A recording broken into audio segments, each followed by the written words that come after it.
What are you prepared to give? How much are you willing to give? How hard are you willing to push yourself to go further than you've ever gone? Every day, as we always say, is a new day.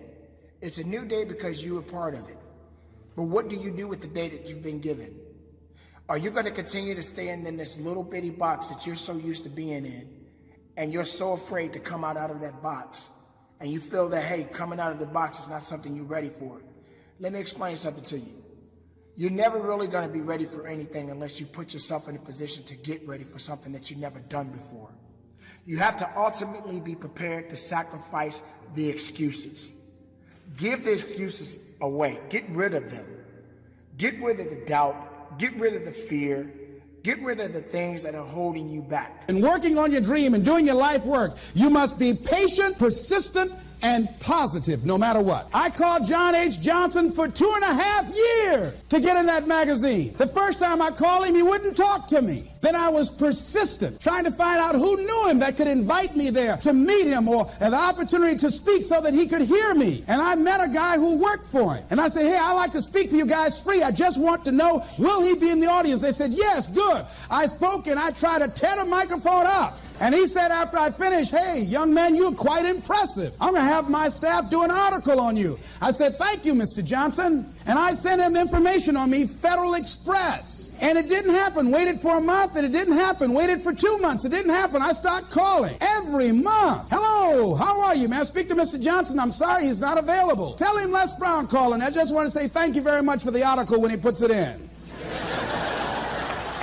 I kept on doing it, kept on calling, sending new articles, sending new information on me, kept on upgrading the information on me, sending him thank you letters. Thank you, Mr. Johnson. I was always positive. I could have gotten negative saying, where did you lie to me? Why you going to tell me you were going to put me in the magazine and you didn't do it? I could have got an attitude. Be positive no matter what. Because when you are negative, ladies and gentlemen, you're sending out negative energy and you're blocking your good. So don't send out any negative energy. Don't take it personal. I didn't care what he thought of me or the staff, that I was a nuisance to them. They get paid to deal with people like me. I wanted to be in that magazine. They got a subscription of 1.7 million people. Ask me, do I care what they think about me? Any sensible, reasonable, intelligent person knows if somebody doesn't call you back after 2.5 years, they don't want to talk to you. Ask me, do I care about that? Results don't lie. I'm in the magazine. Hello, hello, hello. See, a lot of people have an idea or a dream and they give up on it. No, don't do that. Work your dream until it gets hot. Most things don't happen as soon as we think they should happen. The messenger of misery might drop in on you and say hello. Murphy's Law might come by and thump you on the head. Any number of things can happen to interrupt your flow. It's okay. Don't take it personal. Just acknowledge what's going on. It's called life, and keep on working on your dream. Continue to keep on knocking, because this is your life. This is what you love. This is your passion. Look at your life right now. If you want to keep on getting what you're getting, keep on doing what you're doing. You've got to be willing to change your ways. Your life is working. If you don't like what you have produced, you're a director, you are the star, you wrote this script, you produced this, whatever it is. If it's a hit, you produced it. If it's a flop, you produced it. Take ownership of it and decide to go back to the drawing board and rewrite the script that you are the star of. You have the power to do that. On this day, you can declare that I'm going to change. As you look back on your life, you can decide that I don't like what I produced here and I want higher ground. I want to begin to experience more love. I want to have more adventure in my life. I want something that gives my life a sense of meaning. When I got into comedy at 27, I had a turn back moment, man. It was the day I was going to quit. Because I had enough, man. I was living in this car for 3 years, man. I ain't got no money. And I was going to call my mom and dad and ask them, could I come home and just stay in the attic for about 4 months till I find a job. My father told me, you can't come back home. Once you leave my daddy's house, you got to figure it out. So I knew it was going to be hard. I just started crying. I said, man, I can't take this no more. I'm finna quit. I'm going to go call my daddy, just ask him, can I come home, man? I can't do this no more. So before I called him, I called the answer machine, and I got a message. And it says, Steve Harvey, this is Chuck Sutton from Showtime at the Apollo. We saw a tape of you. If you would come to New York Sunday night, this was a Thursday, come to Sunday night, we're gonna put you on TV, Showtime at the Apollo. Put me on TV, that was my dream. But I had a problem. I had $25 and I couldn't get to New York. How was I gonna get to New York with $25? So I said, man, I went back in my car and I'm crying again. I said, man, God, I finally get a shot to get on TV and then I can't even go. I said, how could you do this to me? You know, I'm 30-something now, man. I've been waiting my whole life and you get me here? So I said, man, let me call this machine back and just see if he said this Sunday. And I called it back and it said, Steve, this is Chuck Sutton from Showtime at the Apollo. We have an opening for you Sunday. If you could get here, give me a call, let me know. We'd love to put you on TV.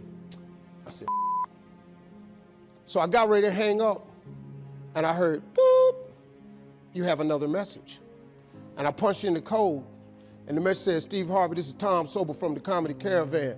I don't know where you are now, but I have a gig available for you in Jacksonville, Florida to pay you $150 Friday night. If you can make the gig, let me know. I'm in Pensacola. So I called Tom Sobel. He sends me to this gig to make $150. I go the next night, I make the $150, but I was so funny, the club owner said, if you stay the next night, I'll pay you another $150. I got $300.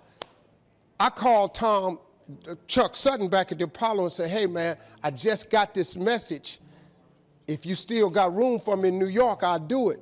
He said, yeah, come on. So I went to Eastern Airlines, bought a round trip ticket for $99 from Jacksonville, Florida to New York, performed on Showtime at the Apollo, wrote the joke that made me famous. Mike Tyson hit this fighter, Mitch Green, in the eye, and his eye started talking. And I wrote that on the way to New York. Got a standing ovation on the Apollo. I have been on television ever since that night right there. But keep in mind, greatness comes a lot more work. That means you got to work even harder for you to excel yourself to the next level and beyond. You can't limit yourself because limitations are only going to set you back. It's not going to help you to move forward. A lot of times people tend to get very comfortable with themselves and they're always celebrating the same victories over and over and over again. But the moment they get uncomfortable or they find themselves in a new environment, they either freeze up or they go back. You got to be the person that wants to go a little bit further in whatever it is that you're doing in your life.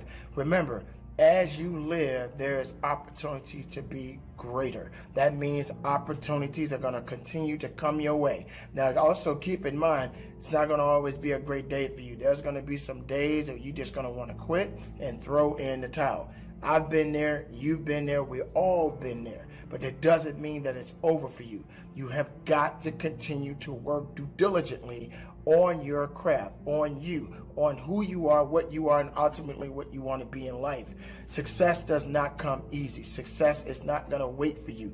Even when you get to a point where you feel that you've made it, you haven't made enough. That means there's more work to be done.